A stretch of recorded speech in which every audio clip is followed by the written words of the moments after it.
طبعًا ما فيش بيت يخلو من بنسة الكهربا، فهاتيها وتعالي هاقول لِك على فكرة حصرية لأول مرة على السوشيال ميديا، كمان هاتي بنس الشعر السودا، وهاقول لِك على شوية حيل وأفكار خياطية هتوفّر عليكم وقت ومجهود وفلوس كتير، فيالّا بينا نشوف إيه الأفكار دي. عايزة أقول لكم بجد الأفكار دي هتعجبكم جدًا، جدًا، فعايزاكم تنزلوا تحت وتحطوا لايكات كتير عشان الفيديو يوصل لأكبر عدد ممكن، وكمان تعملوا شير عشان كتير يستفاد من الأفكار والحيل اللي أنا هاقول لكم عليها دي، وكمان لو أول مرة تشوفي القناة تعملي اشتراك وفعلي زر الجرس على الكل عشان يوصلِك كل جديد. ويالّا بينا نشوف إيه هي الحيل الخطيرة دي الموفرة للوقت والمجهود وكمان موفرة للفلوس كتير جدًا، جدًا، بجد الحيل دي هتعجبِك وهتعتمديها جدًا، جدًا، فيالّا بينا.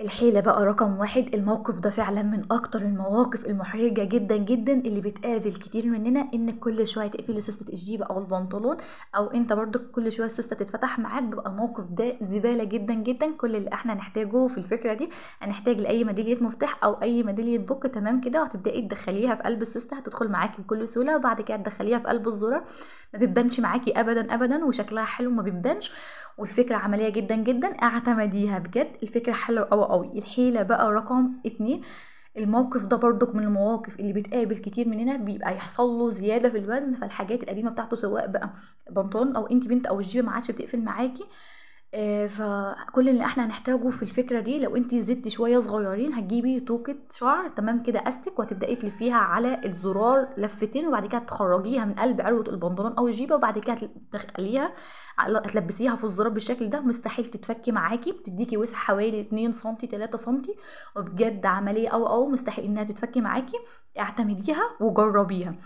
الحيلة بقى رقم 3، الموقف ده برضك من المواقف اللي احنا كلنا بنتعرض ليها، سواء بقى بنطلون جينز او برمودا جينز او جيبة عندنا، ان الزرار بتاع البنطيل او الجيب دي بيتفك مننا، سواء بقى في الغسالة وقت الغسيل او خلاص ده بيجيله وقت خلاص ما عادش نافع انه يتقفل. كل اللي احنا هنحتاجه في الفكرة دي هنحتاج لزراير بناطيل جينز من عند محل الخردوات، طبعا التلاتة بجنيه. عارفين يعني ايه التلاتة بجنيه؟ انت لو بتركبي الزرار الواحد عند الخياط هتركبي الواحد ب10 جنيه، ده غير بياخد منك وقت ومجهود والتكلفة عالية جدا. فكل اللي احنا هنحتاجه زراير بناطيل جينز من محل الخردوات، وبعد كده هنبدأ ندخل المسمار في قلب الزرار سواء في جيب او بنطلون، هنضغط عليهم ببنسة الكهرباء. بجد الفكرة حلوة قوي قوي، اعتمديها هتوفري على نفسك وقت ومجهود وكمان فلوس كتير جدا جدا عليكي وعلى جوزك وعلى اهل بيتك. الحيلة دي برضو اللي عليها الدور من المواقف اللي بتقابل كتير مننا بقى، سواء بقى في البيوت المصرية أي بيت في العالم كله، المشكلة دي بتواجهنا كلنا، ان الاساتك بعد فتره بتبرش معانا، فالحاجه بتبقى وسعت معانا جدا جدا، محتاجه اننا نغير لها استك سواء في البناطيل البرنوضات اي حاجه، الاستك بتاعها وسع معاكي. فمن افضل طبعا في كل بيت لازم يكون متوفر سواء الاستك اللي هو المبروم او الاستك اللي هو العريض اللي هو نص سنتي ده او اعرض من كده. كل اللي احنا هنحتاجه بقى في الفكرة دي عشان نركب استك للعراوي بتاعة البناطيل او البرمودات، هنحتاج لبنسة الشعر وهندخل فيها الاستك اللي هو العريض كده وهنربطه من ورا بالشكل اللي انتوا شايفينه. والحاجة اللي انتوا عايزين تركبوا لها استك سواء زي ما ركب كده في عروة البنطلون هيدخل معاكم بكل سهولة وبدون مجهود ومن غير وقت خالص خالص، وبجد الفكرة حلوة أوي. برضو اللي هتجيبي الاستيك المبروم وهتدخليه في قلب بنسة الشعر وهتربطيه من ورا كده بالشكل ده، هتتربط معاكي بكل سهوله وكمان هيدخل معاكي في قلب العروه بكل سهوله وبدون مجهود ومن غير اي تاخد مننا اي وقت.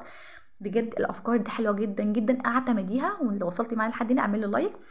هنا برضو هتبداي لو انت ما عندكيش بنسة شعر هتجيبي اي دبوس هدوم من اللي هو العاديين دول وهتدخليه في الاستيك العريض او في الاستيك المبروم بالشكل زي ما قلت لكم، هتركبي استيك عريض مبروم، البنسة الشعر وكمان الدبوس هينفع معاكي في الحيلة دي، هيدخل معاكم بكل سهولة وبدون مجهود ومن غير اي وقت قوي. اعتمديها بجد الافكار دي حلوه قوي.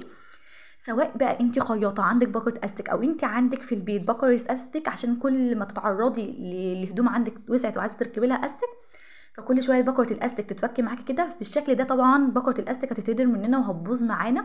كل اللي احنا نحتاجه في الفكره دي فراغات، هنحتاج لاي بنسة شعر سودا تمام كده، هتبداي تدخلي ليها في القلب اللي هو بكرة الاستك، بجد مستحيل تتفك معاكي، اعتمديها.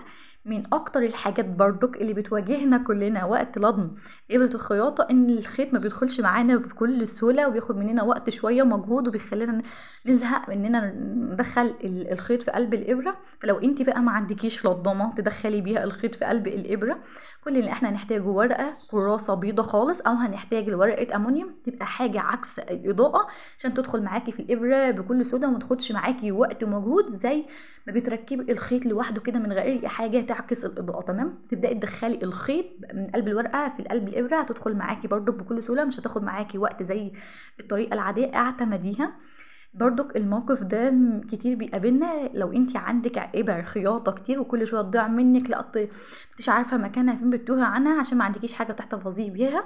كل اللي احنا هنحتاجه في الفكره دي، هنحتاج لسرنجه قديمه عندك، وهنبدا ناخد الجزء بتاع الابره والغطا بتاعها بالشكل اللي انتوا شايفينه.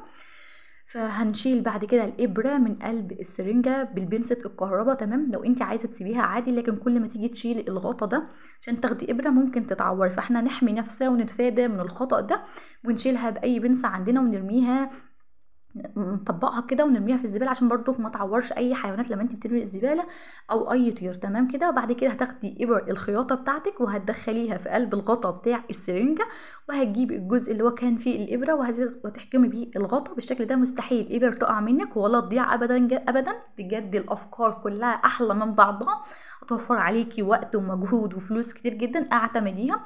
لو وصلتي معايا لحد هنا، لايك وشير وسبسكرايب عشان يوصلك مني كل جديد.